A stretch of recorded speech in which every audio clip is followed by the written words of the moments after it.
All right, what's going on, everyone? We are back. We're talking Sunday, main slate, NFL Week 15 tournament tactics with the Tri-Goats. Of course, we got Shark Lab, author of Winning the $1 Million Game, Secrets of the DraftKings Millie Maker, and of course, multi-time Millie Maker winner, Bobby Moneybags. And we're talking about NFL Week 15 Sunday slate. We already did a Saturday breakdown. If you haven't seen that, check it out on the channel. Like, subscribe, notify, all that good stuff. And now we're looking at NFL Week 15 main slate, and you are going to be shocked and dismayed. All right, without showing you the screen, and I will screen share in a second, who do you think is the highest owned quarterback on this slate? Quarterback? Yes. Josh Allen? It is not Josh Allen. I'd say Purdy. It is not Purdy. Dak? Who you got? Sam Howell. Oh, my Lord. Wow. A little surprising. Okay. A little surprising. Followed by, I thought Matt Stafford would be the highest owned. Yeah, I could see that one. He's right behind Sam Howell, which is weird for me. And then of course, Jordan Love coming off the not so good game last week. Flacco, and it takes a while till you get to Josh Allen and Dak Prescott. I feel like we're in this boat every single week on this show. Do you think that could possibly hold? I think they fluctuate a little bit. I just have a hard time believing that Allen and Dak are going to be towards the low end of ownership. Yeah, agreed. It's a weird one. But anyway, taking a quick overview of this NFL Week 15 slate, you could see why it's a little bit unusual. Look at these game totals. They're really, really low. 37, 38, 33.5, 39, 36. Look at all this red. It's a lot of red. Yeah. Then it starts to get a little bit better with some of these other games, but like it's a lot of red, especially in the early slate. So, the afternoon only, you could almost just run only afternoon lineups. You get these three nice games here. 49ers team total, not much on the game, but 49ers with the big team total. Want to focus on that. You've got the Rams with the monster team total taking on Washington. Definitely want to focus on that. Big total on this game. And finally, the game that no one seems to want to stack, but yet has a lot of potential goodness, Cowboys at the Bills. 50 points. Hold on. I mean, I hope that ownership holds. Wait a minute. Because I am all about attacking that game. Dallas Cowboys, Buffalo Bills. Boner alert.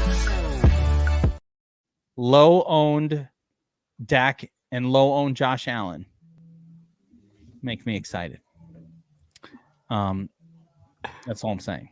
Yeah. So we'll walk through it. There's not a lot of options in terms of guys that are in good spots, high totals. It's really limited this week. Yeah, but still a lot of individual one-off spots that look to be decent. So there's lots of DFS to be played. I do got one that's off of those games though. That might be a good play. Which is? Will Levis this week against Houston. Really? Mm-hmm. Houston's really bad against the pass. Will Levis has been slinging it. I mean, he put up over 300 yards passing last week. I see him with DeAndre Hopkins this week as the pairing. I know a lot of people go right back to Derrick Henry at home. This is a home game for the Tennessee Titans.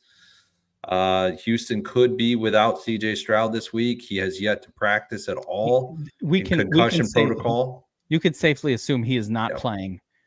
Nico Collins is not playing either, which leaves them with Davis Mills to Noah Brown as the number one passing game option on this team. In other words, they ain't doing shit. With maybe potentially number two is Brevin Jordan. Yeah, I actually think Schultz will be back for this one, but that's not going to help anybody. That's going to help no one. With Davis Mills back there, the neck, as we like to call him. But yeah, Will Levis, I mean, I don't mind it at all. It's just a low ownership play. Him and DeAndre Hopkins. It's nothing to be overly excited about. It's a couple of lineups in the Millie Maker type that you're going to be different. That's all. Yeah, I love that you're busting out with some alt plays even before right off the bat. So yeah, I don't think Will Levis is going to be high on anybody's radar this week, and certainly not coming in super high. Although higher owned than Pat Mahomes. So what I did. That's that ESPN guy, the meme. So yeah, it's interesting at the QB position. Stafford. People ask about Jordan Love. Yes, I think it is Jordan Love, Stafford. Those guys are going to be where you build around. So let's start really at the top, guys. And CJ Stroud, you can X him out. He's not going to play, right? So you've got Josh Allen, Dak Prescott, Tua, Pat Mahomes. To me, the craziest one of this group and the least playable is probably Tua. Yes. Yep. Yeah. Jets, just not a team where you want to be stacking up QBs against them. They're a good defensive team, but more so, Tua showed that when Tyreek Hill is not at his fullest, Tua is not that good. Yeah, got ugly. Is Tua less good than I thought? Is it really just Tyreek Hill who's awesome? Yeah. Is that what it is? Yeah, he's pretty awesome. Yeah, that might be it. It's just Tyreek Hill is so good, he makes the QB look so much better. You could say the same thing about Mahomes, right? He left, Tyreek left. It's been not great since. Between Dak and Josh Allen, do you have a preference? For me, it's Josh Allen. He's the favorite at home. Home favorite, Josh Allen. BobbyWow, what about you? Yeah, he's got that. Dak's been running the football, but I think Josh Allen has a higher rushing upside as well. I think so. That's the tiebreaker for me. I'm not going to devil's advocate it or super disagree, other than to say that Allen is facing a tougher defense than what Dak Prescott is facing. True. Yep. So if you needed an argument the other way, plus Dak is Allen's a little more difficult to stack. This year, stacking Josh Allen has not been the best because of the salaries of the players that he's tied in with, all being sort of incorrect. So it makes it unattractive on the stack side of it. I would say that for the same price, CeeDee Lamb's a way better play than Stephon Diggs. Yeah, I would agree with that. I want to make sure. Okay, so second level. BobbyWow, you're a big Justin Fields fanatic, right? Yes. And I love playing Justin Fields in DFS more than anyone. That is my favorite thing. But I'm not sure that against Cleveland, how does he fare against a team like Cleveland? Yeah, it's tough to say. I mean, Cleveland's been holding everyone down. Their defense is arguably the best in the league at this point. They are pretty thin though. They're missing a bunch of guys on the defensive side of the ball. I wasn't very interested at all, but given that information, there's some significant people out. I think he's worth maybe 10%. If we can double the on Fields at 10%, I think that's worth it. But yeah, it's not a good spot. It's my least favorite spot to play him all season. Okay. I do have some interest in DJ Moore as a standalone play. Because I just think, a wide receiver, he can get it done even in a bad game, for an offense as a whole. But yeah, if Justin Fields, I just wasn't sure about at this price. So I wanted your approval or disapproval. Brock Purdy, a guy who has been tearing it up all year long. Do we have to adjust our thinking on Brock Purdy from this sort of, game manager who doesn't put up big numbers? He's putting up numbers. He's priced all the way up. Really good. I love to hate on him. He looked awesome last week. Yeah. Again. And he gets the matchup of the year against the Cardinals. I think the only challenge for me with I think San Francisco puts up the 30 that they're projected to put up. Probably more. So that's 4 touchdowns to go around. Maybe 5. How many of those touchdowns, if just three of them need to go to Purdy in order for him to sort of probably be the better or one of the best plays at his price? I don't think that's out of the question.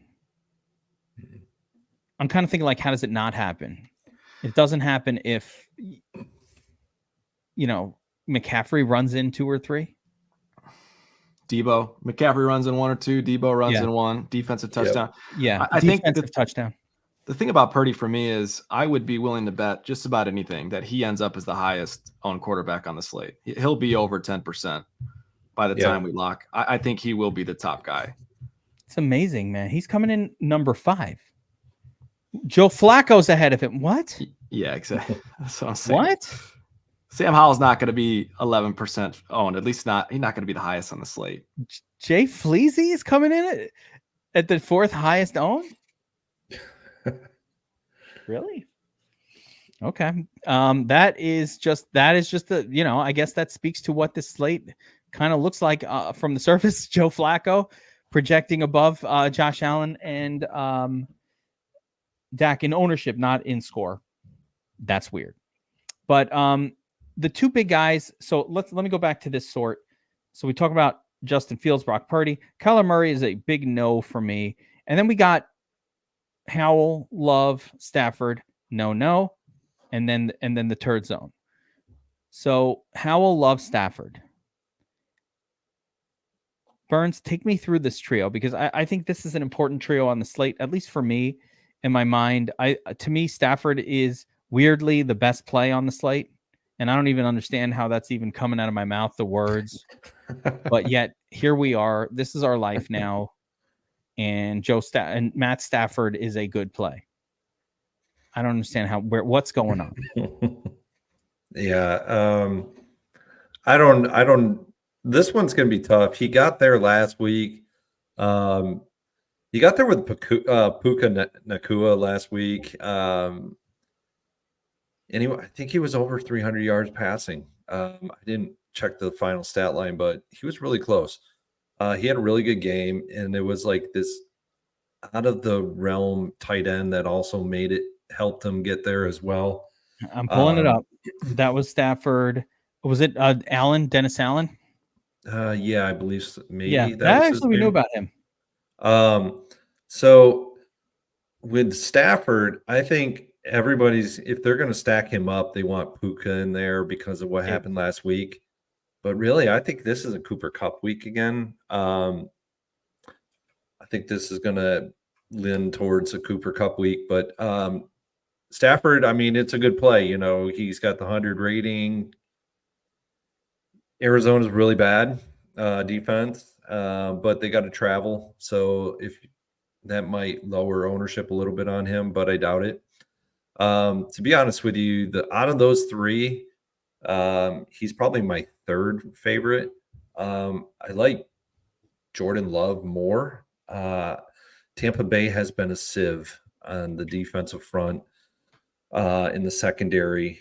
And we have seen countless number of times this year where Tampa Bay has been burnt big time. Like Houston with CJ Stroud, he put up 5 touchdown passes. The list goes on and on.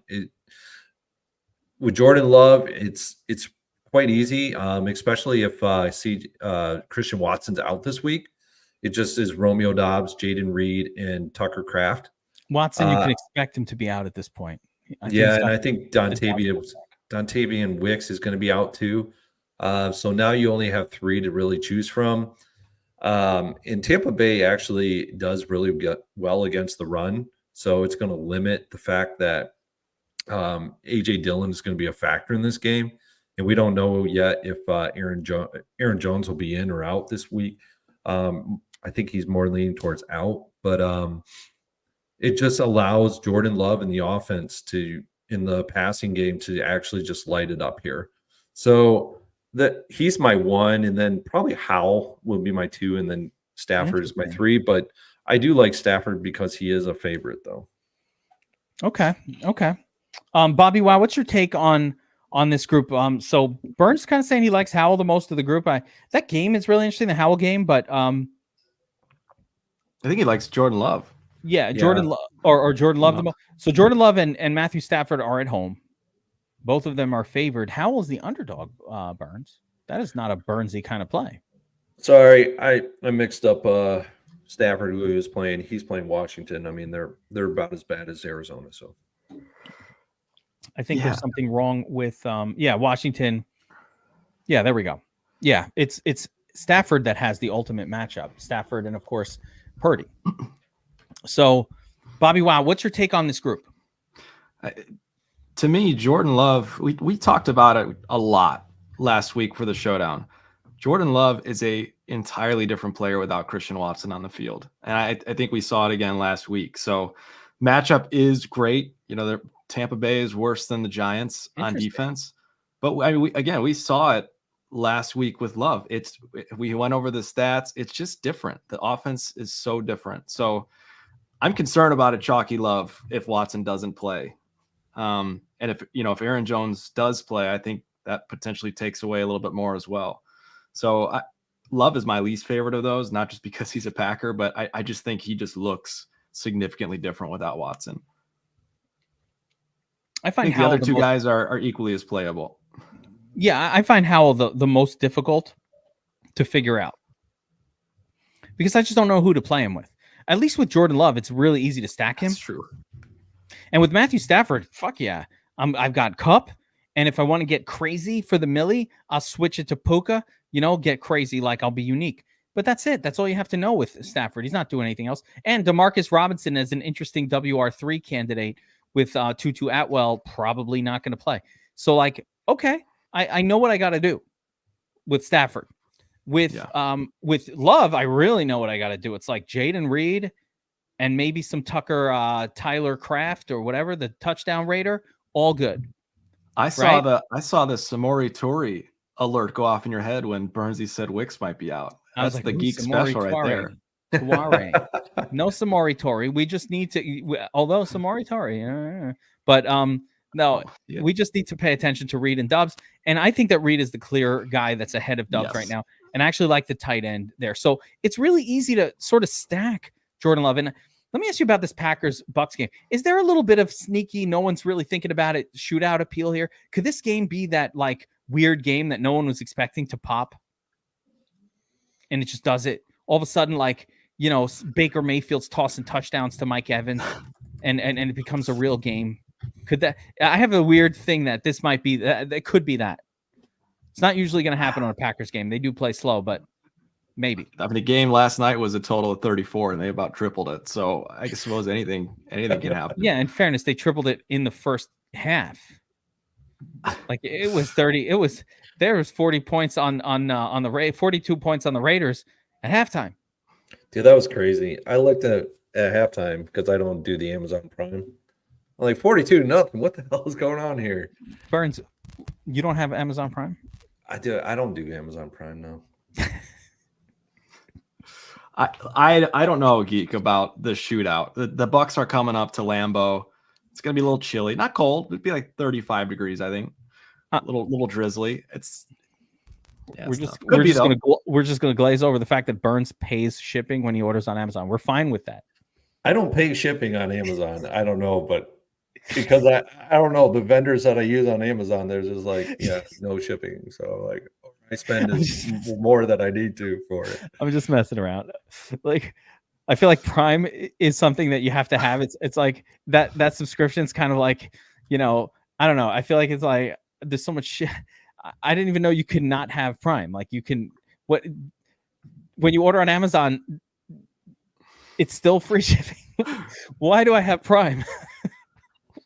What does that actually do? Still get it shipped? I'm not paying for shipping. Gives you decent shows on Amazon Prime, I guess. I don't know. Yeah, I mean, just for the shows, the shows aren't that good. Maybe. All right, so let's move on to the next level of quarterbacks. I mean, it's Christmas season. BobbyWow's got. If BobbyWow didn't have Prime, this is like thousands of dollars just in shipping fees. You get the 1-day shipping, you get the same day shipping, the 2-day. It's health insurance, car insurance, and then Prime. Those are the three memberships or three things that you need. I've got a Prime automatic subscription for Rayo's pasta sauce. I get a 6-pack every month. Comes automatically. Subscribe and save. There you go. Yeah, there it is. Subscribe and save. The Prego one was half the price, but I said no, can't do that. All right, the next group down here at quarterback position. So Joe Flacco, Baker Mayfield, 6%. So Baker Mayfield is showing ownership. Joe Flacco shows ownership. He always does show ownership. Fucking Baker, I don't get why everybody feels like Baker's that dude that's always going to just lead them to promised land. I mean, he does it once in a while, but it's like every week people are owning him. I feel like we've screamed about it on the show for an entire year. It's what weird. Are people thinking about playing Baker Mayfield? Baker Mayfield's been less terrible this year than he was maybe in the past, but these are not tournament level scores. Again, 16.6 average fantasy points per game. He's got a 24 that he hit in week 4. That 24 is not that miraculous 24 that he gets once out of every 15 games, which is fine. That's a nice score and totally fine. That still wasn't even going to win you the tournament that week. That was still not enough to get you there. So I don't really get it. I think you can get all the upside of Baker Mayfield just by playing Mike Evans. You literally can get all of his upside in that one player. No need for Baker. That's kind of weird. But back to it. So anybody that you guys like in this zone, Burns, you already mentioned Will Levis. We don't have to go back to that one. BobbyWow, is there anybody sub, Matthew Stafford pricing at 6K that is popping for you? Are we doing Zach Milfson again? Tommy D, a.k.a. Tommy Cutlets, a.k.a. you think I'm here to amuse you? What am I, funny? You think I'm funny? Is any of those guys? I'm not going back to Tommy D. I love it, though. I hope he does well. I'm rooting for him. I think, Will Levis is my favorite play as well of that group. That guy he's confident. He's feeling good. That was a legitimate comeback against the Dolphins. I just think he's got the swag right now. So I like him. Great matchup.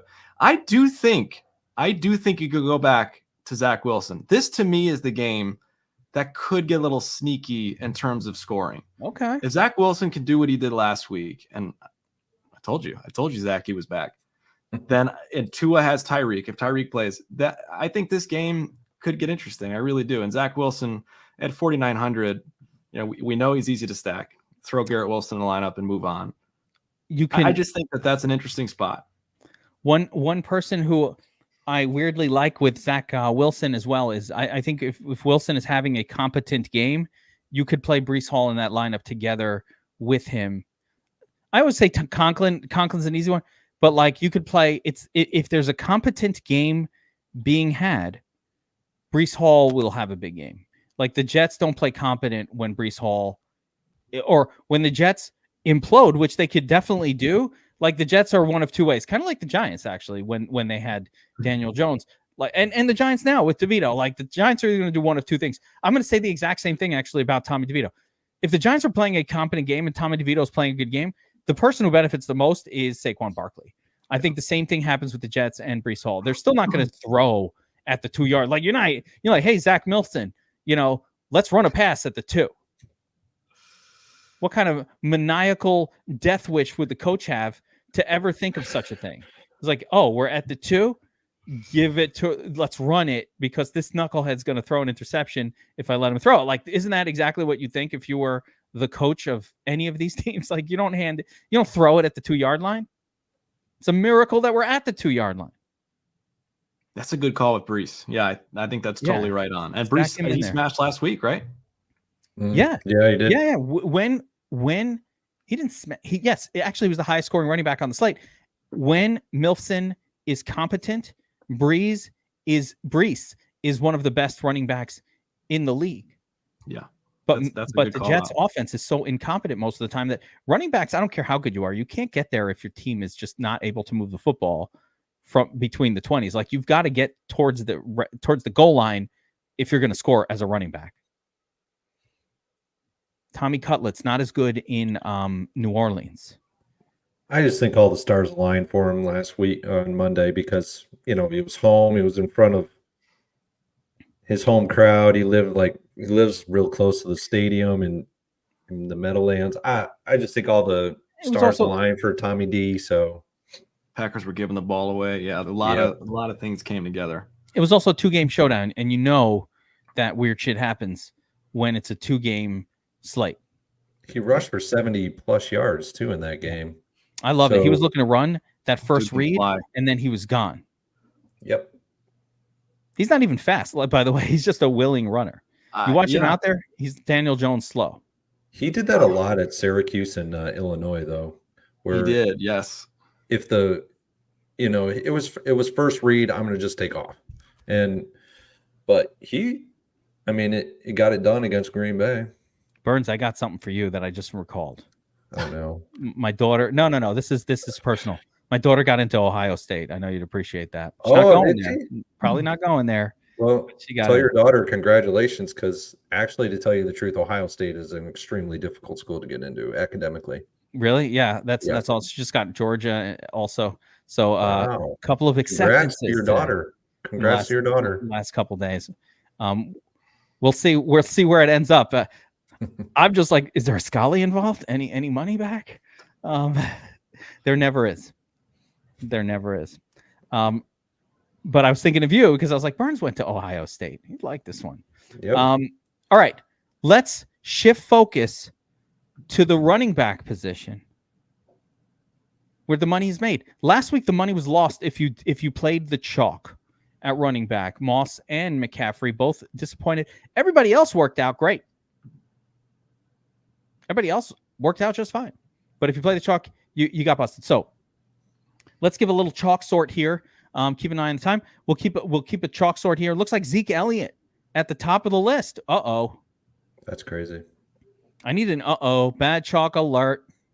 Whoa, I don't know. I don't know if it's bad chalk, but Zeke Elliott, the highest owned guy, BobbyWow, against the Chiefs defense that's good. I don't know. You love Zeke Elliott. Okay, I don't love him, but you do love Zeke Elliott. At less than 6K, we're talking about a guy that had a 31% target share, and he's not even a pass catcher. What did he score? Guy that can pound the ball into the end zone if they miraculously get down there. He was the offense last week. He put up 27. You know what? Bailey Zapp, man. He likes to throw it to Zeke. Yeah, hard to ignore. And again, understandable why he'd be, but that is a good matchup or a bad matchup against Chiefs defense is good quality defense.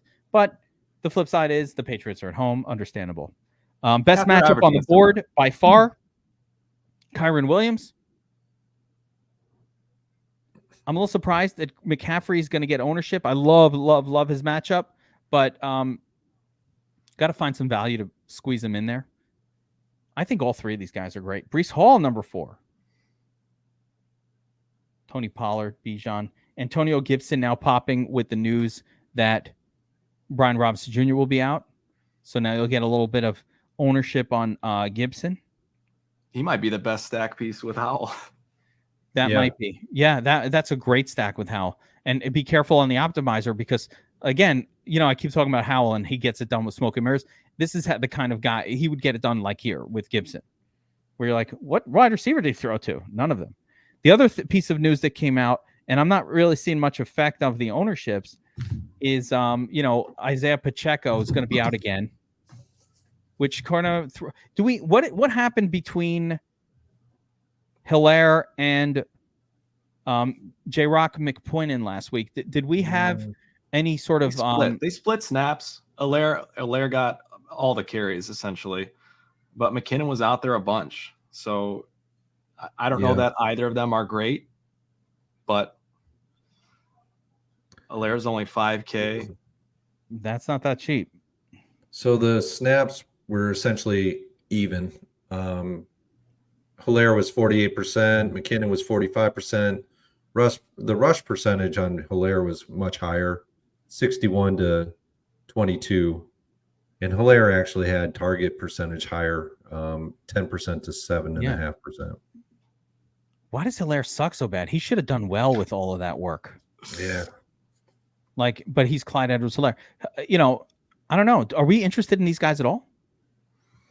Probably not for me. The Patriots have the top run defense in the league, or one of the top. And the fact that Hilaire stinks and he's splitting with McKinnon, I don't know. I probably am not getting there. Let's run through the RB position real quick. So I don't even know that we need to talk a ton about this elite group, but I'm just gonna let's go from Derek. Let's go 7K to 9,300, right? And we'll leave Derrick Henry off for the second group, for the second level. So my take is Kyron Williams, points per dollar, Christian McCaffrey, points per great plays. I don't mind Barkley. Kamara is probably the one I like the least in this grouping, and I'm not really sure what to do with Raheem Mostert and the Q tag on Achane. So that's kind of my initial. I think you want to squeeze Kyron Williams in there. He's 2K less than McCaffrey. If I have the extra 2K to spend, give me McCaffrey all day. This is probably a 35 plus scenario for Christian McCaffrey. Yeah, I think Mostert is probably the intriguing tournament pivot. The Jets have been well below average in terms of run yardage allowed. And if Achane is out, Mostert's going to get a ton of volume. So I think that might be a pivot. Like, to me, I guess Rachaad White's low ownership too, but I think, I don't know, he's interesting. I think Mostert's more interesting than most people will think. I'm really interested in Jeff Wilson Jr. Oh, wow. That's what my thought with Achane out is. Mostert gets exactly the same work that he gets every single week. And the change is Wilson Jr. for 4,300 gets the passing game work and effectively a better man. This is the Jets. Like, Jets are a good defense. I don't care that they allow rushing yards. They're a good defense. I don't really want to like go crazy against them, but I think I'd rather play Wilson Jr. What do you think about that? That's interesting. I didn't think about that one. Yeah, it's Wilson Jr. for me. I'm not like Achane out, no problem they're not going to. I don't think it becomes Mostert getting all the looks. I think it's just Wilson Jr. mixes in for that spot. But yeah, I think they played the Jets a couple weeks ago, and Mostert had 22 carries. I think he had 100 yards and 2 touchdowns. This is a team you want to establish to run against. Yeah. Let me set that game. I unfortunately watched that horrible game. It was not so understand what goes on in these Jets games. The stats don't tell the whole tale. That was the captain, Tim Boyle, who could not execute any offense whatsoever. It was the defense on the field for 59 out of the 60 minutes of the 48 minutes. The Jets defense was on the field. I don't even know how many minutes. I lost my fucking 59 of the 60. Like, it was Jets defense on the field the whole game. So sometimes it's misconstruing. The reason that the running game looks so good against the Jets is because their offense stinks in some of these games so bad that they cannot get off the field, or they're giving the other team the ball at like the 2-yard line. You're smashing it home. Like, it's like easy work. Mostert look good. It warms my heart to know that you think Zach Wilson is so much better than Tim Boyle. That's all I needed to hear. All right, I'm all in. The sergeant, not what I call him, the captain, the sergeant, Tim Boyle. No, he's not good, right? He was terrible. They cut him. He's not even on the team anymore. They went all out they were like, yep, you're gone. How are you this bad, Tim Boyle, when you've been in the Nathaniel Hackett system for the last 5 years? Like, you should have known the fucking system like the back of your hand. All right, so outside of the top group here, so I think we all agree, Kyron, Christian McCaffrey, if you can get there, and BobbyWow, you like Raheem Mostert as a little bit of a tournament pivot. Yeah, pivot. Do I need to worry a lot about Saquon Barkley for the same price as Kyron Williams? Is Kyron Williams such a better play than you just play him over Barkley and say YOLO? Yeah, probably. I think Kamara's in play. Kendre Miller's ruled out. If Olave's ruled out as well, Kamara's a sneaky good play. Is Olave even a threat to be ruled out? He kind of is. Yeah. That's something I need to know for my season. He's got some teams. I don't know. He might have some issues. What is it? Concussion related? Ankle. Yeah. Okay. Sat out Wednesday and Thursday. Right to the wire. Ooh. Okay. That's not good. Okay. So Olave in danger of missing. Taysom also, like, we're not sure. Q-Tag hadn't practiced yet, or minimal practices so far this week from what I saw. So that's concerning. Mm-hmm. Need to mentally adjust my mind space to that. If that does happen, I do think, I think you're right. They'll have to throw to Kamara even more. And he's under 7%. Yeah. That's awesome. Let's talk about the second group of running backs here. This is usually where you have to live or die. The 7K down to 5K range. This is where you're getting into it. So, BobbyWow, I'll start with you. Give me your 3 top running back plays, starting with Rachaad White, working our way all the way down. You can include Zeke Elliott in that group, all the way down to, let's say, Antonio Gibson at 5,200. I think the two obvious ones are Zeke and Gibson. I think both guys are strong value. They're both going to be chalky, so that kind of stinks. But they're both in solid spots. Gibson is, he's a pass catcher. He's got some PPR upside at 5,200. We saw Zeke catching a bunch of passes last week, so I think those are the two top plays in this zone. Breece Hall is another guy that I'm looking at. You mentioned it last week. Jets can play competent. Yeah, if Jets are competent at all, he's doing it. Exactly. Yes. So those are probably my top 3. I think Aaron Jones is interesting if he plays, because AJ Dillon has been so bad. I could see Aaron Jones taking over and playing 70 or 80% of the snaps. Packers are in desperation mode if they want to keep the playoff hopes alive. AJ Dillon's been so bad. I think Aaron Jones at 6,500, he's got some upside. I don't trust Aaron Jones at all, health wise. Which is fair. I don't trust this guy. The health, the Q tag's been going on. The health has been bad for too long. I cannot play a guy coming off of like a 7-week injury. I don't care. Especially with the one that he came back and re-injured like at some point a few weeks ago. I don't like it. Too and I think, again, the reason you play a guy like this is because 10% ownership could get you 5x. This isn't a flag plant play. Yeah, that's true. He's only projecting at 1%. No Derrick Henry for you. Derrick Henry has a nice history against the Texans. He does. I mean, the thing with Derrick Henry is he probably has to score 2 touchdowns.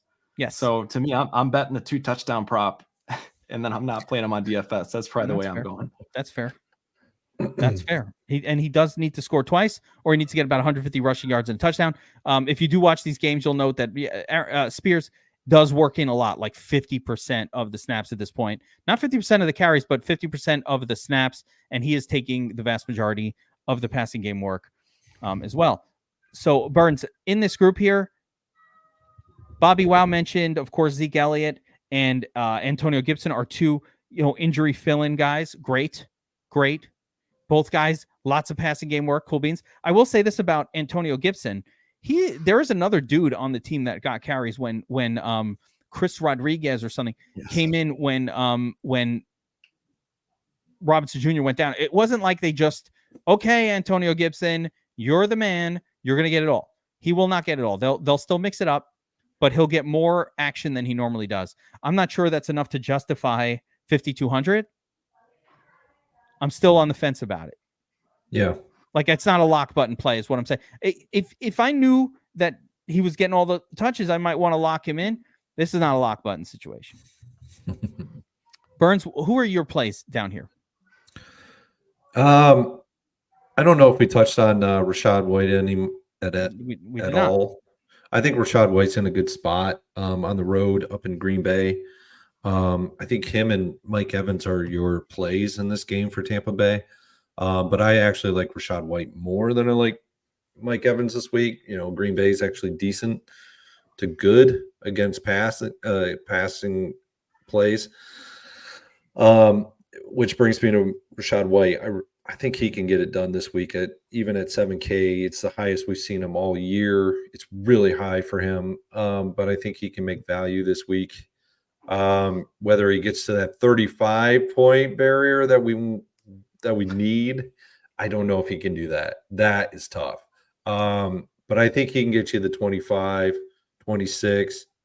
From there, I've been flirting with Bijan Robinson, whether I like him or not this week.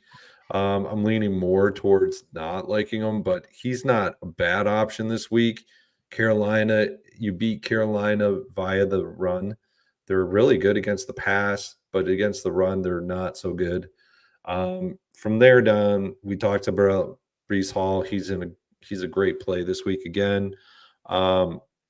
And then from down there, I mean, we'd probably have to go down further to like maybe even the KC guys, but I'm not in love with them that much at all, even though Pacheco is out this week. Yeah, not a ton of incredible value floating around at running back. Zeke was unceremoniously priced up in such a way that, again, I think he's fair priced. I don't think like I'm getting a deal. It's just okay. Yeah, it's a fair price point. Underdog, tough matchup. Tony Pollard, no one mentioned him. I think that game is really exciting for me. I love that they're throwing to Pollard more frequently than they have been all season long. So when I look at Pollard and 7-8 targets last week, and I'm like, you know what? No one's going to play Tony Pollard, but yet he's part of the boner alert game of the week.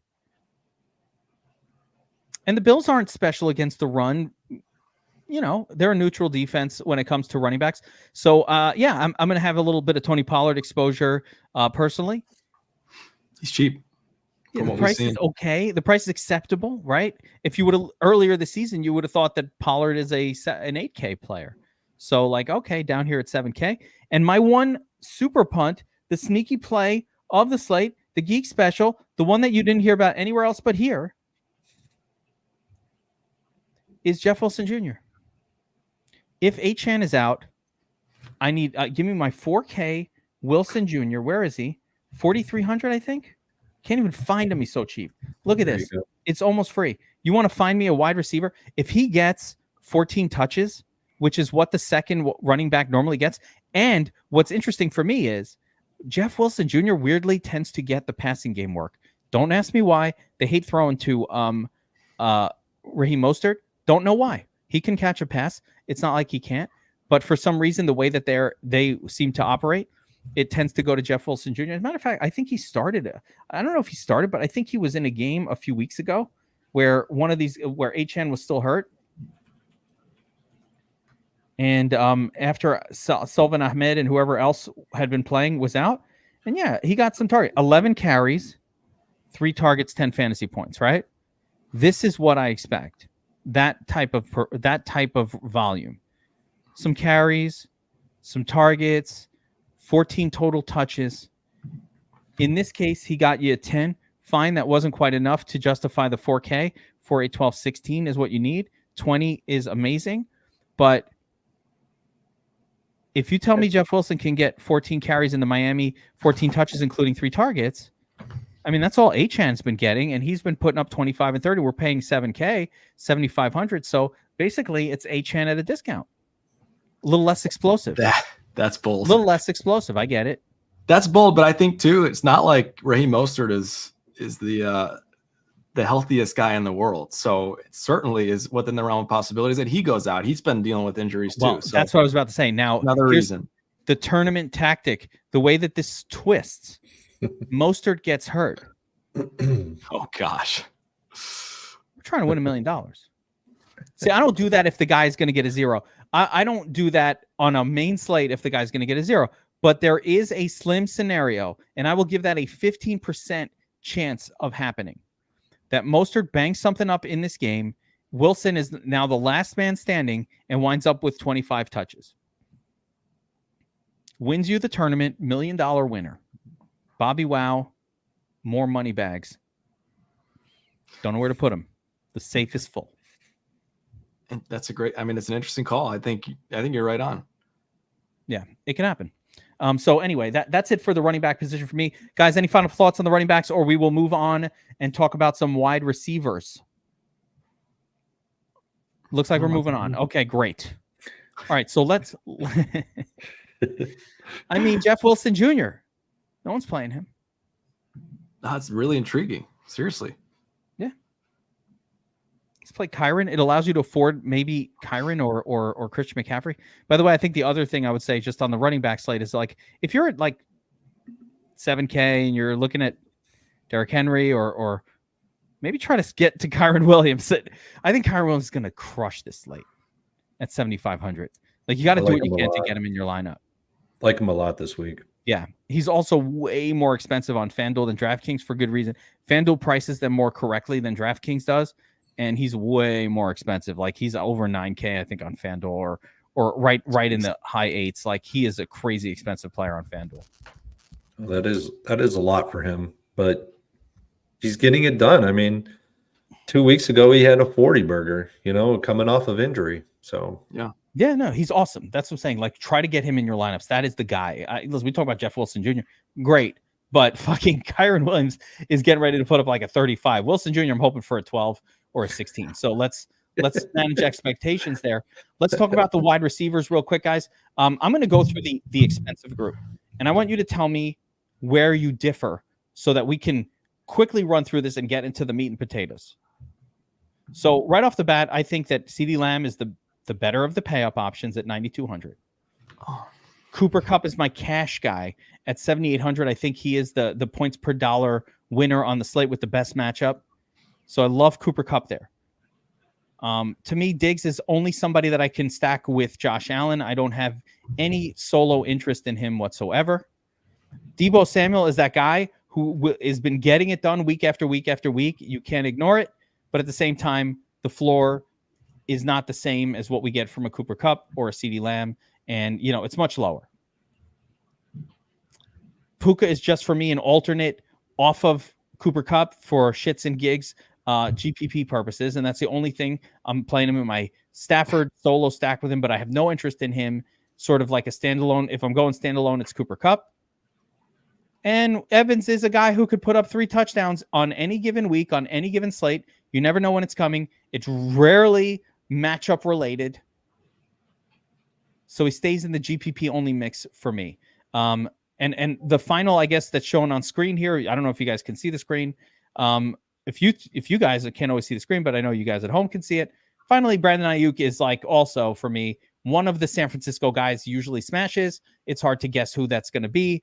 It hasn't really been Ayuk all season, but YOLO, it could be this week. So that's kind of how I look at this group, where I'm really trying to get Kupp and Lamb into my lineups, and the rest of them all are a little bit situational. I didn't mention Tyreek Hill because the knee, the matchup, and the price all are a little bit just too much for me to handle.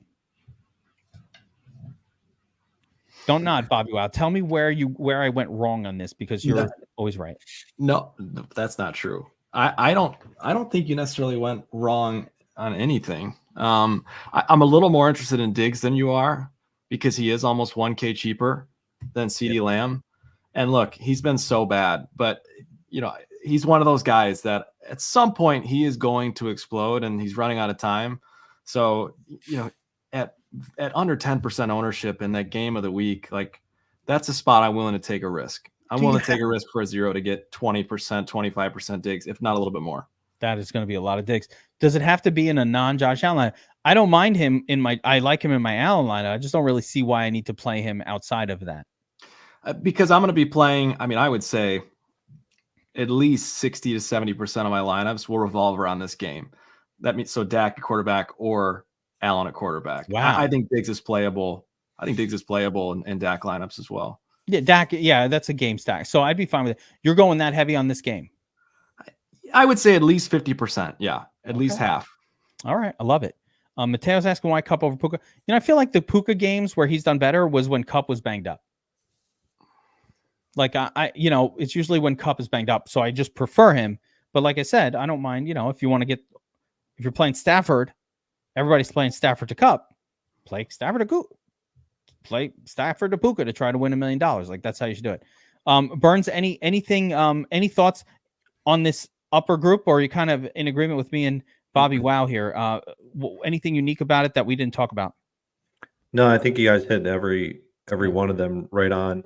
And I'm in agreement with Bobby on Diggs. I think Diggs is probably the guy that's really going overlooked this week. He just hasn't gotten it done in the past weeks.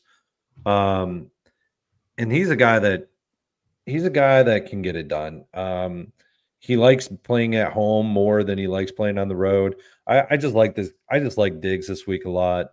If I can get him under 6% ownership, oh my gosh, that's great. So I like Diggs a lot at the top of the salary range this week for wide receivers. At 8,400, he needs about 36 fantasy points to be relevant. I do, the Cowboys play plenty of man coverage, and that's where Diggs excels. So could happen. He's gotten 11 targets the last 2 weeks. Hasn't done anything with them. Hadn't done a ton with them, but the targets have been there for Stephon Diggs. But yeah, for me, I just like the other guys better. I don't hate Diggs, but my point was I built so much around that game. I want to contain the damage. It's something I talk about all the time. I have enough Josh Allen lineups that I don't really need like a Gabriel Davis in some Stafford lineup like that. That I'll just have him in my Josh Allen lineup. Diggs is the same way for me. I'll just put him with Josh Allen. All right, next group down at wide receiver. Where are we? Here we go. So we go from there aren't that many viable wide receivers on the slate. It's a really weird one. DJ Moore, I think we talked about that earlier, BobbyWow, and just like I think he's playable. He's pricey. He is very pricey, but yeah, he's playable. I mean, he's the guy that the Bears design plays around. We saw it again last week. He ran one in for the first time in his career. So yeah, playable. Even in the worst possible matchup against the Browns, I don't care. Adam Thielen not playable. I'm just off the Thielen thing. DeAndre Hopkins, though, you guys mentioned this earlier as well. Burns, you were talking about Will Levis. So, I mean, it just goes with the Will Levis play. Good matchup for him. Nondescript. I'm surprised the ownership, but it's sort of a nondescript ownership too. Sort of like a middling 15% on a slate without that many viable options. Yeah, for sure. Rashee Rice, 10, 9, and 10 targets over the last 3 weeks. Fuck yeah. If you're going to actually get volume from Pat Mahomes, like who was the last guy to get volume? They tried Watson out for a week or two, right? Guy stinks, can't catch a pass. They tried Sky Moore out earlier in the season, dropping passes like crazy. MVS, we already know he's been dropping passes since 1992. He was such a pass dropper on the Packers. They're like, let's bring him over here. He belongs with this group. And then what we were left with is Rashee Rice, who doesn't seem to drop the passes, and they're throwing 10 times a game. It's not a matchup that I think will spike, but BobbyWow, Rashee Rice, he's the man, no? Yeah, it's tough for me to trust any Kansas City wide receiver still. 6,100, he's pushing it, but yeah, not sold yet, but he's a fine play. Okay. Moving down from there. So, I mean, in this zone here, Bobby, I'll stick with you here. You know, there are some names last week. We love Drake London. I don't really like Drake London very much this week. It's a thinner group. It's a thinner group. I think the obvious guy on the screen is Garrett Wilson. He's getting targeted a bunch. Yeah, he's getting targeted. He's still under 6K. Yeah. The matchup is fine. I think he's the most solid play in this range. How about Amari Cooper? That's a lot. Everybody likes Flacco. Is there ownership? Oh my goodness. 20% it's a tough sell. That's a lot of ownership. I think a lot of the ownership is focused on this mid salary range wide receiver group because there isn't much like super cheap value to make it work. It's very difficult when you get down, like you're going to see as we scroll down beyond Jaden Reed, it gets a little sketchy out there. It's like driving through the Bronx on the way to the Brooklyn the Bronx Zoo. You ever go? Well, you guys have never been to the Bronx Zoo. I used to go there with the family, and all I'm going to tell you is like it's a beautiful zoo, probably one of the most beautiful zoos in the country. Nature, you can't even believe where you are. But then you leave, it's a different kind of a zoo. It's like a scary zoo outside. You're like, oh my God, how do I get to the highway? When my car break down over here, it's scary.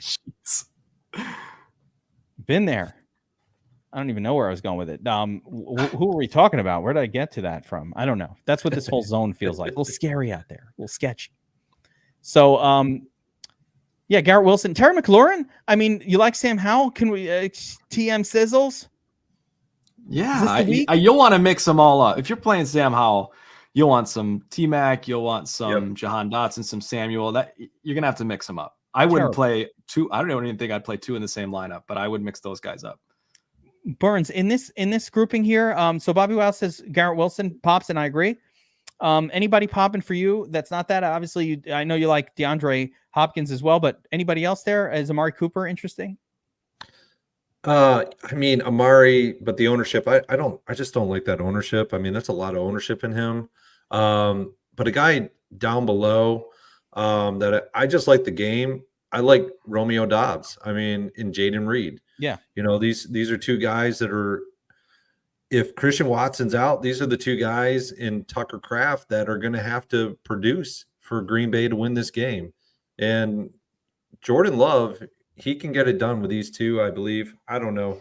They're at home. It's a little different than them going on the road Monday night against the Giants. And it's all, it's all about, the homegrown guy that lived a couple miles from the stadium, So they're back home. They're going to have all the cheeseheads in the stadium.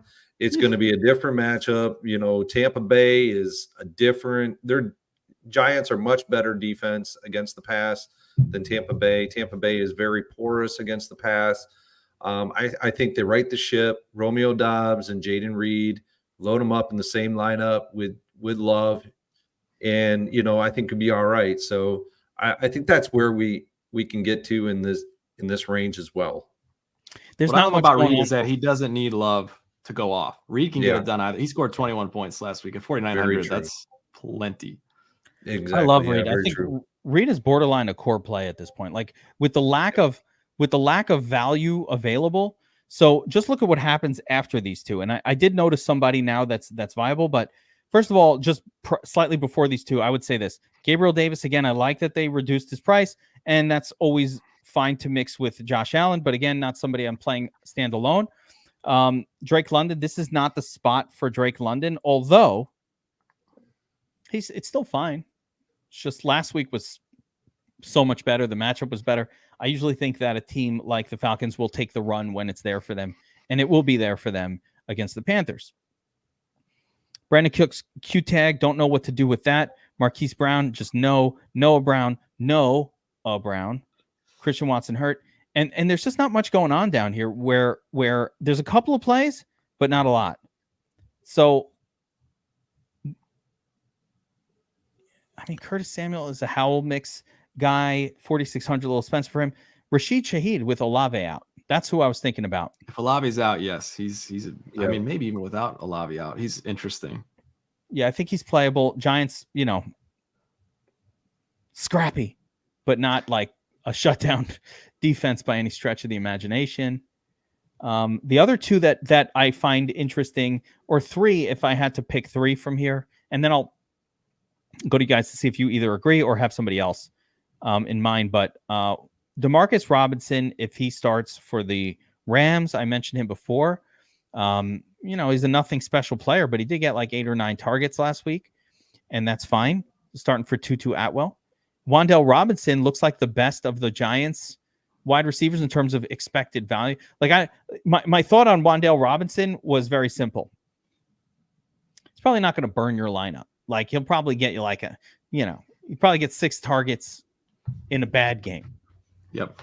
That doesn't lead to necessarily more than 9 fantasy points, but that could be enough. So he probably doesn't burn you completely. And I mean, that's about it for me. What do you guys see here going on in the cheap zone that you might be interested in? Am I missing anyone? What do you think, Burns?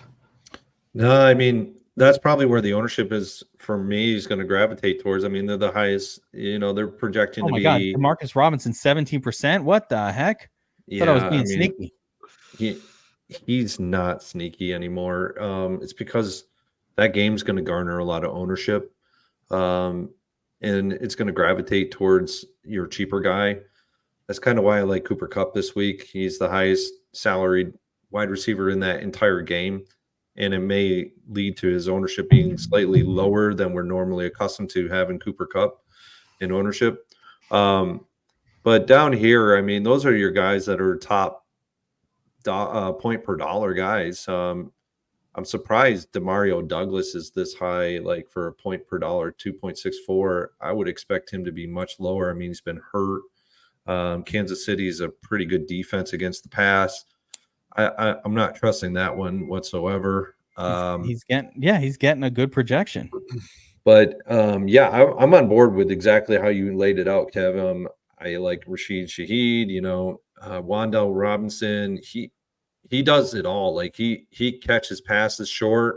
He can catch them over the middle. He can get them on the flyouts and in screens, and he also does it via sprinting out of the backfield. So he's just a gadget guy that they just seem to really like in New York, and Yeah, he even ran one. So that's and wow, I didn't realize the ownership was going to go nuts on Demarcus Robinson as well. That is bananas. So yeah, I think that pretty much wraps up the wide receiver position.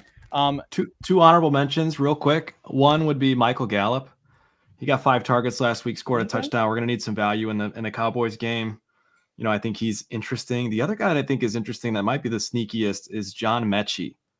Mm-hmm. We saw him get targeted by Longneck 5 times last week. If Nico is ruled out, and I think he will be, he's interesting. He's going to be on the field a bunch, 5 targets. I think he's actually a good wide receiver. He just hasn't found his rhythm yet.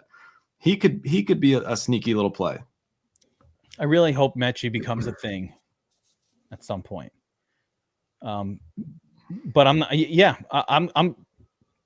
Noah Brown's got a Q tag. Like John Mechie might be the only healthy wide receiver out there. Robert Woods, right? Yeah, Bobby Trees. Woods has a Q tag, I think, too. Yeah, they all have Q tag. He's the only healthy one, John Mechie. He's like, come on, throw it to me. This guy was drafted in the 2nd round. He was not taken. That doesn't matter that much, but like he's not some scrub. He was somebody who was taken with the idea that he was going to be an important part of the team. So he was a good wide receiver with Alabama too. So yeah, he got a lot of speed. 2nd round pick. This guy was not taken or 3rd maybe, but like he was taken like he was drafted legitimately. So There's that. All right, let's jump over to the tight ends and let's run through it real quick, guys. Just give me your top 3 tight ends on the slate across the board, salary aside, on a points per dollar basis. So Burns, I'll start with you. You are a big fan of the tight end position in the Shark Lab breakdown. So who are your top? Who's the guys that you're going with this week, and who do you like and why? I mean, the game is a very it's going to have a lot of ownership in it. I don't know if he's going to be really highly owned in this game, but I could see Logan Thomas having a really good game against Los Angeles Rams in this one. He will not be owned. I love that call. Good. So I really like him this week. I think in that Green Bay game, I really like Tucker Kraft as well. I think he's going to have a really good run with Jordan Love in this one at home. It makes for a really good play at home for them. I mean, it's a very condensed passing offense for Green Bay this week. It's Jaden Reed, Romeo Doubs, and Tucker Kraft, and just call it a day from those 3. And then the other guy that I like that's probably going to be way off the radar for most, but he makes a really good millie maker play at extremely low ownership is Tyler Conklin down there in Miami. Tyler Conklin he seemed to get a little bit more run last week with Zach Milson. He was up and around about 10 DraftKings points. And when you start getting him heated up, and he's really low salaried, he's like 3,200, 3,100. He opens up a lot in your lineups this week.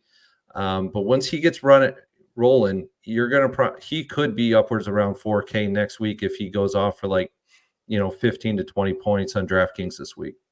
He's averaging a 15% target share. Like he is, 30 throws. He should get, 4.5, 5 targets in a situation like that. Not bad for Conklin. I don't mind it. I'm surprised you didn't mention Chiga Okonkwo as you like Levis already. I didn't want to. I like Will Levis. Chig just comes into play there. I just like DeAndre Hopkins more of a play with Will Levis, and he's going to be my primary stacking partner with Will Levis this week. But Chig is my secondary. I was just checking to see if Higbee's back, or we could play that random backup tight end that came in last week. It does look like Higbee is back this week. BobbyWow, Who are your top 3 tight ends for NFL Week 15? Take me through it. You're on mute. You got to unmute that. I forgot I got my kids yelling in the background. I'm with Burns. I think he nailed it. Logan Thomas, Tucker Kraft, phenomenal plays. I think the one guy maybe that he didn't mention that I think he's going to smash is Jake Ferguson. That guy has looked really good with Dak. He's a fiery guy. He's a guy that they like having involved. So Jake Ferguson under 5K is, really popping for me. I'll have a ton of him. Love Jake Ferguson. I think both of the tight ends in that game, Kincaid and Ferguson, are very much in play. I think people are hesitant to play Kincaid with the return of Knox. I don't think that means anything and that it changes all that much. I didn't see where they were targeting or running route, having Knox run routes for them last week. It wasn't happening. What happened was they played Dalton Kincaid exactly as they had all season long, kind of like a slot wide receiver / tight end hybrid. I don't see it changing. Love Ferguson. Seems to score every week. David Njoku does well with Joe Flacco at the helm. Njoku's score last week's a little bit, I'm going to call it, surprising. It's not like he got 15 targets. He got the same 6 to 8 targets he gets almost every week. He just did the damage with it. But it is noteworthy that this guy, no matter who's been the QB, has been getting targeted significantly. Guy burnt his face off. He burnt his hands off. Didn't give a shit. Shows up to work the next day. That's the kind of workers that you want on your team. Like this dude showed up like blisters everywhere. You know what happened to him? He fell in the fire pit. That happens to people. You know what I did as a kid once? I picked up there was like a burning ember in a fire pit, and I was like, oh, let me throw that back in the pit. As a little kid, extreme hand burn. That was not fun. I burnt my hand on that. I still remember it.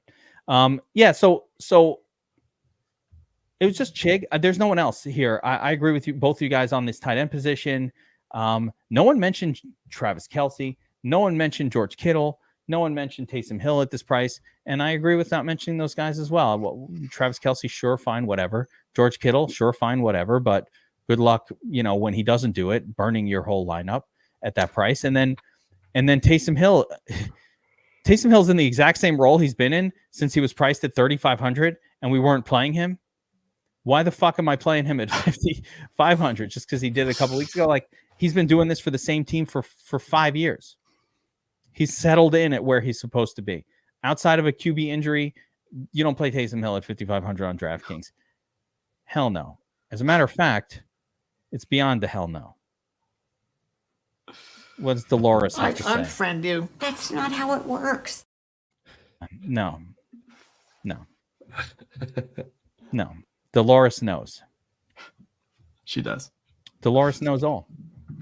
All right. Burns, every defense in play this week? Oh man, what defense should I not play? Just give me the maybe the Bills. Don't play the Bills. You can play the Bills. Maybe Washington. Don't play no. Never play a defense against San Francisco. That is fair. That's fair. Arizona, those are the kind that are probably not in play. Bills are projecting 14% ownership. The highest. It's because they're so low salaried. Yeah. They're what, 2,400, 2,300, I'm probably not going to get there with them at all. Listen, I don't have a problem if you play the Bills at 2,400 and they only get a 3, and who cares? It's the cheapest defense. Outside of them, how about the Jets for the similar price? Jets are definitely in play. Especially if Tyreek is out of, like, if he's a no-go in this game, which we haven't gotten any news on that whatsoever. I think he'll probably play, but if he is a no-go, it is fire up the Jets defense and just call it a day. Other defenses that are in play, Green Bay, at home with Tampa Bay coming in, Atlanta going to Carolina with Brees Young there, and they're just not a good team, not a good offense. They got a lot of problems. Miami on the other side of the defense in that Miami Jets game, they could have a decent game at home. And then I know this will go against Bobby, but Cleveland at home, they just have they operate better as a defense at home than they do on the road. And this is the one that, but I fear with Justin Fields, he's a different level running quarterback than any other quarterback outside of a few in the NFL. And he's a guy that, he's a little fearful for me with picking the Cleveland Browns as a defense. And they do have injuries like we talked about earlier. I mean, Denzel Ward probably is not going to play this game, and they have some other injuries, but they're still a good defense and they're still in play. All I heard when you said Denzel Ward wasn't going to play this week was fire up Amari. Amari. No, not Amari. DJ Moore. Fire up Moore. Yeah. So that's all I heard. Skinny stack them. There we go. I think it's a couple. I always like to look for the cheap defense that's very playable. So I played a little Jets on the expectation of we see the version of Miami we saw last week where Tyreek Hill's not himself and then they just don't look that good. And now you can get a sack or an interception. That's how the Jets win their games. I think anytime you're a team going up against Des Ridder at QB, you can play that defense. You can play them. Yes. You could play the Panthers. Yeah, the Panthers suck. So what? I'm looking for cheap ones, BobbyWow. I like it. Yeah, I mean, you could play the Panthers. I don't know shit. Like Des Ridder, even his best game of the year last week, not that good. That game could end in a 0-0 tie. Yeah, I might bet that. No one scores in this one. How about the Raiders going from 3-0 to 64-21 in like a 3-day span? How does that happen? It's so crazy. It's crazy. How are you supposed to predict football when that can even happen? You're supposed to predict this shit, right? After that, I think the Rams at home in that game where everybody wants to play, offense is going nuts.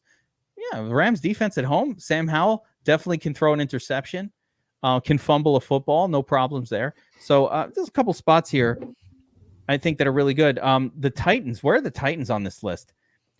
Do you realize the Titans are going up against the neck? Davis Mills, not very good with no passing game weapons. He's just going to be throwing to Gimpy Noah Brown, John Mechie, and old ass Bobby Trees. Like, I don't know. You could play some Titans as well. Guys, final thoughts. Macro thoughts on the slate. We really covered everything. There's no chalk to be found anywhere. The QB position is wide open. I'm seeing wide open, ownerships. Just nothing. Jaden Reed and Garrett Wilson are the two highest owned wide receivers. You go to tight end, it's fucking Njoku and Okonkwo are the top two. And the running back we already talked about is Zeke Elliott is the highest owned guy. The rest of them are all very similar. So how do you see the slate as a whole? Do you think the scoring will be up, down, indifferent? Can we load up on wide receivers? What are we doing with the flex? Give me a little macro final thoughts on this thing. For me, I think it's pay up at wide receiver. This is the opposite of the Saturday slate. I think, you got guys like CeeDee Lamb, Stephon Diggs. I would consider Kupp, Samuel, Evans, Puka. Those guys are all pay ups to me. I think you're going to want to concentrate ownership there. You can find value at running back. You can find really good value at tight end. So to me, it's, save some money for the wide receivers this week. Okay. Burns, how about you? What's your macro on this? How we win in this Billy Maker? I'm right there in agreement with Bobby. It's the WRs at the high end. It's the 30% or lower on the RBs and the flex for me. And, it's probably 10% tight ends in the flex and let her rip with the rest of it being with the wide receivers. Don't be afraid to like get different in areas that you may not have otherwise thought of.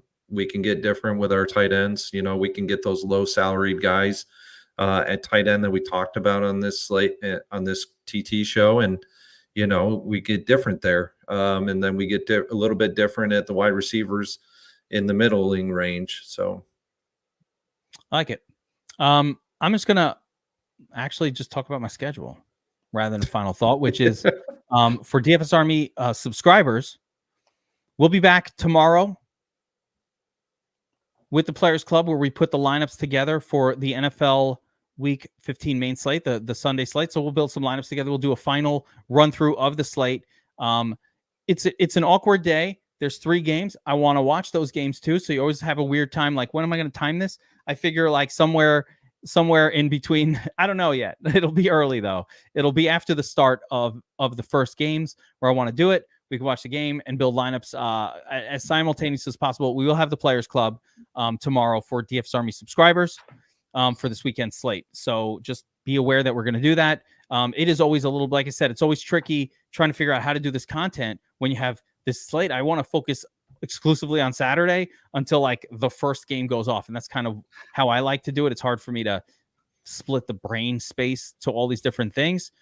So after those games go off, we'll do a Players Club. We'll get the Blue Moons going, and we will build some lineups together. We'll build diversified lineups based on a lot of stuff we talk about here on Tournament Tactics as well. Beyond that, you know, it's a busy schedule coming up as well. There's Christmas. Merry Christmas to everybody in advance, but there's a Christmas slate. There's like a 5-game, the Saturday football. Football's going nonstop.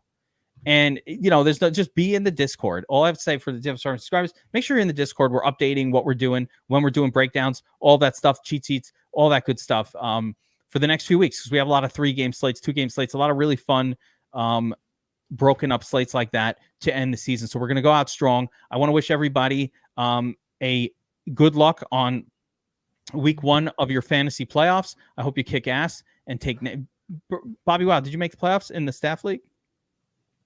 I don't know. I'm not sure. You in there, Burns? I got kicked by Burns, actually. He beat me by 0.02 points. Burns, oh, shit. You knocked BobbyWow out of the playoffs?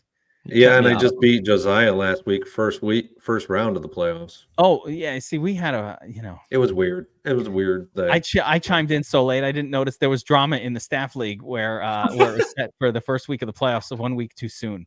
Oops. I would have forced everybody to wait the week. So it's kind of good I didn't chime in. Because then people are like, no, I planned around that bye week. I was like, what? You knew and you didn't say anything? What are you doing? You got to tell us that in advance. Somebody fucked up. Why would the playoffs start a week early? But you're advancing to round 2, Burns? Yeah, I'm in the semis now. All right, so congratulations and good luck to that. And good luck to everybody at home on your fantasy playoffs. Hope you kick ass, take names, and advance to the next round. Hopefully you don't have some of these guys who got you there, like CJ Stroud, and then abandon you just in time. You had Nico Collins, CJ Stroud. You're like, hey, I rode these 2 guys to get here. Now what? All my Fields to DJ Moore teams are at risk this week. It's not a good matchup. So we'll see how that goes. Good luck, everybody. We will see you next time. Take care.